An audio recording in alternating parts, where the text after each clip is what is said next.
Our next speaker, Nasim Ahmed. He is senior researcher at the Palestinian Return Center, editor of the Journal of Palestinian Refugee Studies, and author of the book Understanding the Palestinian Nakba. So he will talk about the Palestinians that have already been displaced and the rest of the situation. Please, you have the floor. Thank you, Daniela. Thank you all for coming. I'm actually honored and privileged to be sitting with Richard Falk, someone who's been so brave and courageous defending the Palestinian cause and human rights around the world. I'd like to thank all the delegations and the representatives of all the various NGOs and organizations that have come here. I initially was going to talk about the Syrian revolution, but I've had to adapt my presentation. And I think when having listened to Amal, one thing that comes out clear is that the state of constant violence and tragedy is one of the saddest hallmarks and characteristics of the Palestinian people. That's something which is experienced over and over again. And for some Palestinians, even before they're able to digest one tragedy, another tragedy comes and befalls them. And I think one of the universal themes which Amal touched upon is that the lack of protection of Palestinians within West Bank and also Palestinians around the world. Within West Bank, because the Israeli authorities are prejudiced and discriminate against Palestinians on various levels, and also Palestinian refugees around the world who do not have the proper umbrella protection from international law. And this will be highlighted through my presentation of the Syrian revolution and the experiences of Palestinians from Syria.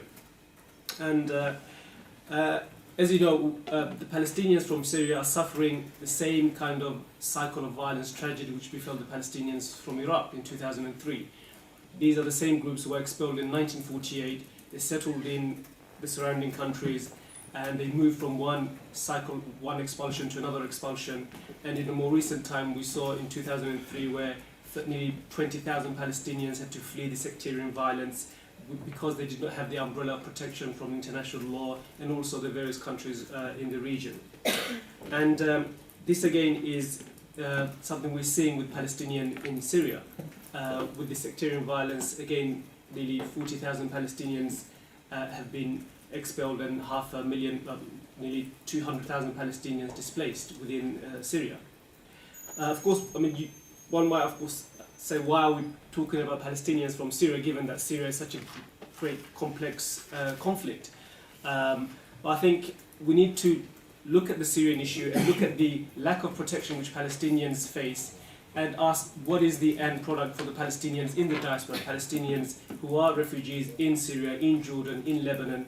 If Israeli settlers are incapable of living with Palestinians already in Palestine, what hope is there for Palestinians in the diaspora? What hope is there of the Palestinians in the various 7 million Palestinians we're talking about, refugees who are around the world, who are wishing one day to return to their country, return to their land, which is their right by international law? What hope is there if Israel claims absolute right to the land, if Jews claim absolute right to the land, and enact policies and enact discriminatory policies to prevent, to continue expulsion, to continue dispossession, to continue ethnic cleansing, which they carried out in 1948. If that is still the policy, what hope is there for the two-state solution? What hope is there for peace? Unless, of course, there is a holistic way to address the expulsion in the West Bank, in Hebron, in Jerusalem, and dismantle the apparatus, discriminatory apparatus that prevents also the return of Palestinians to their land. But I think with the Syrian case also, we can say that by looking at it, it gives us the true extent of the political failures of the international community with regards to the Palestinians, as I will go on to show. And it also attunes us to the insecurities Palestinians feel throughout the Middle East and around the world. And again, we can also, by looking at the Syrian crisis, identify the failures of the existing refugee structure, which has been designated or which has been set up to protect the rights and human rights of Palestinians in the diaspora. Let me start with the insecurities that come with settlements of with the insecurities that come with statelessness for Palestinians. This is, of course, the consequence of Israeli expulsion of Palestinians from their land, and Palestinians throughout the last 6 decades have felt being the brunt end or the brutal end of being stateless, and we saw that, of course, as I mentioned, in Iraq, before that in Kuwait, and more recently in Syria. In Syria, right at the beginning, blaming the victim, blaming the Palestinians for the political unrest was the easy way out. This was like the scapegoat. And the Syrian regime, right from the beginning, laid the blame on the Palestinians for the unrest. Palestinian refugee camps became the first front line for the regime to actually start their repression against the Syrian people. This early development for the Palestinians raised alarm, because they experienced what that meant when political unrest was blamed on them. This happened in Kuwait, this happened in Iraq. So when this kind of unrest happens and they blame the Palestinians, they automatically felt threatened. And the refugees in Daraa and in Al-Ramal neighborhood, which saw the first seeds of Palestinians feeling insecure and wanting to leave because they know the insecurities that come with being stateless in a very politically volatile and unstable country. And it was not really until demonstrations all around Syria that the blame on Palestinians actually dissipated, and the fact that this was an organic Syrian revolution came into the fore. But having said that, if you look at the consequences in terms of the impact of the Syrian revolution with regards to the number of people that have been expelled, the Palestinians, they are nearly 450 to 500,000 within the Syrian population. About 50%, nearly 250,000, have actually been displaced one way or another. And 3 million Syrians have been displaced in one way or another. That's 15% of the population. So here again we see a clear indication of how Palestinians always feel the brunt end of any kind of political unrest within the Middle East. 50%, as I said, have been forced to expel from Syria. And in Syria, Palestinians experience, remember, in Syria, Palestinians experienced the least discrimination. They were the most integrated of all the Palestinian communities in the Middle East. They intermarried. They had access to jobs. There was no discriminatory laws. They were welcome in Syria, and even then, with political unrest, they were the first to feel the rash, the wrath of the Syrian regime. And this tension, as I said, was played out within Palestinian communities in Syria.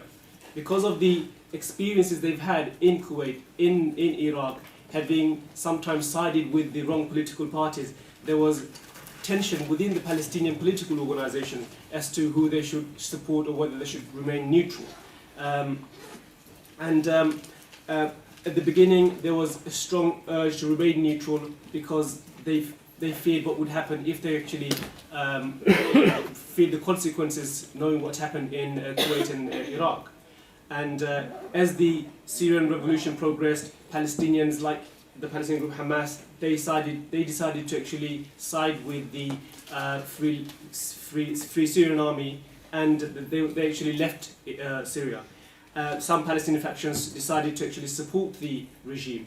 But overall, the Palestinian people, especially the ones in the diaspora, they remain neutral. They still remain neutral, and they insist that they only support the Syrian people, and they are not supporting any political party and any regime because of the fear that comes with being stateless, because of the repression that will come once there is a resolution to the Syrian crisis.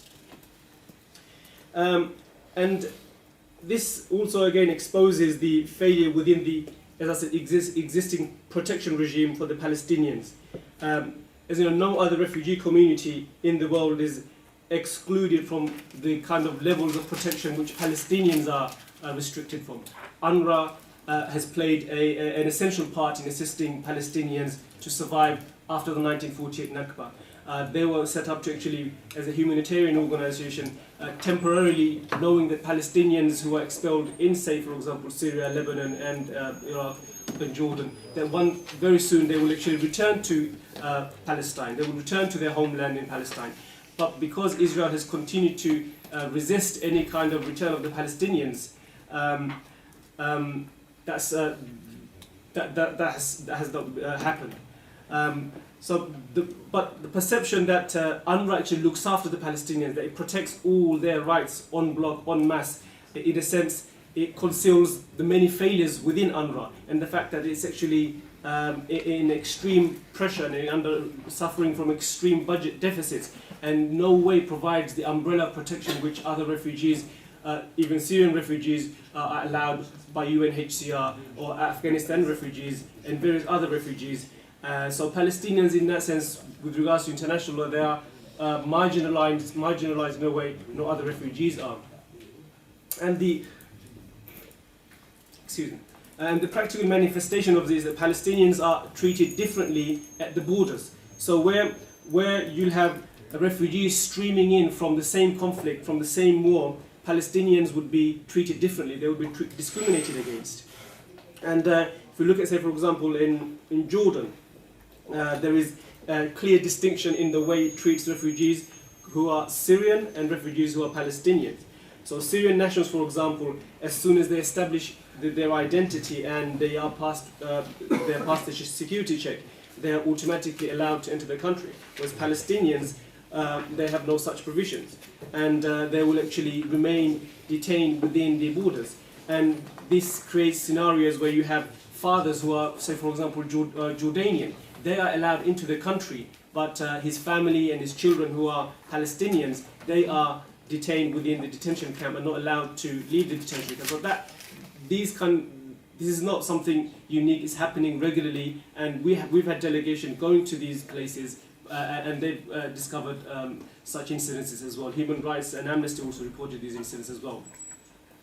And remember, UNRWA also does not have the resource to actually accommodate such a surge. Like, for example, in Lebanon, where you have something like 40,000 Palestinians who have fled the Syrian war, they would actually face starvation within Lebanon if it wasn't for the existing Palestinian community in Lebanon.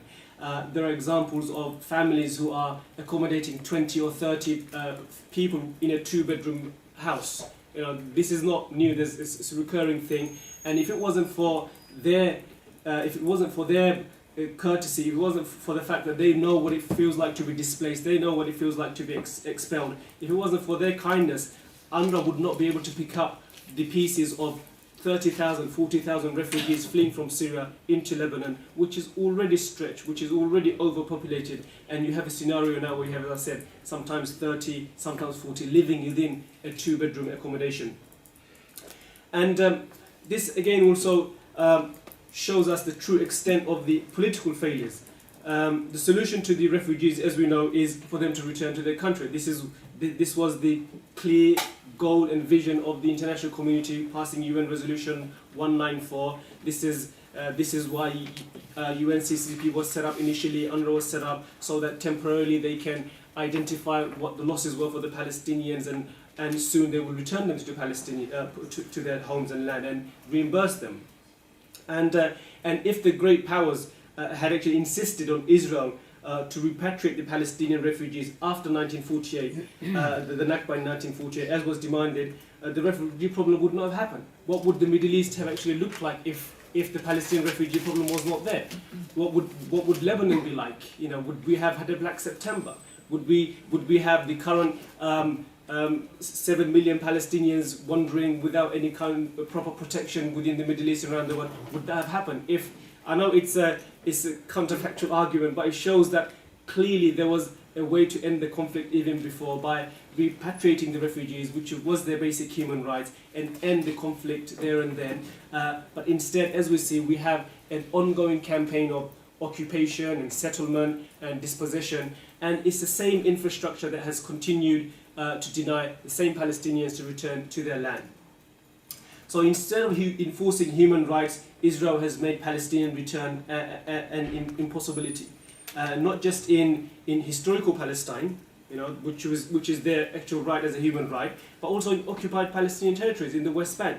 How are Palestinians going to return if there is to be a two-state solution? How are Palestinians from Syria and Jordan, how are they supposed to return to an occupied Palestine which has been fragmented and which has been cantonized and taken over by Israeli settlers. So what we need really is for the international community to address the existing problem, to keep funding UNRWA and prevent the kind of strains and difficulties which Palestinians are experiencing. We need the US. We need the US to block its effort to divest UNRWA, because there is an effort within the USA to block further donations to UNRWA. US is the major donor there, and because of pressures from various lobbies and organizations, the United States is rethinking the money it gives to UNRWA. And the Arab nations need to stop, again, discriminating Palestinians on the borders and have a system where there is no discrimination between who we should detain, who we shouldn't detain. They're all coming from the same war zone, and there shouldn't be this level of discrimination. And I think temporarily again, we need to extend UNHCR's provision to include Palestine, because there are Palestinians who have actually gone as far as Hong Kong and China to actually escape this. We have contact with 100 families who have gone far afield as Hong Kong. But they don't have the access to the resources because they're Palestinians, and UNHCR needs to step in and help some of the Palestinians who are further afield and not directly in the Middle East. And ultimately, of course, we need international pressure on Israel to allow Palestinians to return to their home. That is really the only way and the ultimate way we can end this ongoing conflict. Thank you very much for listening.